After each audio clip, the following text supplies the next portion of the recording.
10 décembre, Journée internationale des droits de l'homme. Plusieurs pays de par le monde commémorent cette journée en jetant un regard sur la situation des droits de l'homme en leur sein. Au Togo, cette journée coïncide avec les obsèques de l'une des figures emblématiques des droits de l'homme, Me Apollinaire Madjio Oviaboyibo. Bien plus, la centaine de prisonniers politiques toujours d'actualité préoccupe les acteurs. Puis, le même jour, 2 journalistes ont été ajoutés à la liste des prisonniers d'opinion. Et ce n'est pas fini, le lendemain, l'activiste pro-démocratie Fovik Ataku a été enlevé à son domicile et gardé au service central de recherche et d'investigation criminelle, SCRIC.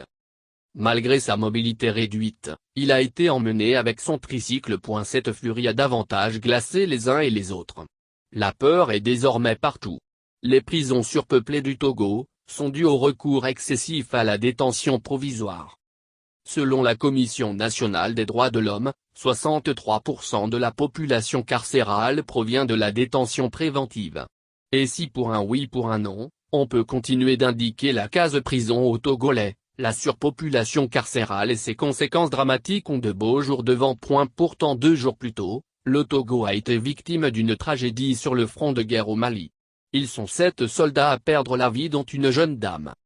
Au nom du Togo, sergent-chef Nyarotoi Durbra, sergent-chef Amde Kouvados du RPC, sergent Nahacham du BTL, sergent Abalo Assima du 4e RI, sergent Padaki Poyidi du 4e RI, caporal-chef Lemou et Soyo et Durbra, caporal Mo et Overeu du 2e BIR, la seule femme parmi les victimes, ont laissé leur vie au combat tandis que l'adjudant-chef Abergimabibari Atcha, le chef de bord du 3e RI, sergent-chef Bouyo Bignandi du 3e RI, caporal Akanaon Igouandé Ignace du 1er BIR sont grièvement blessés.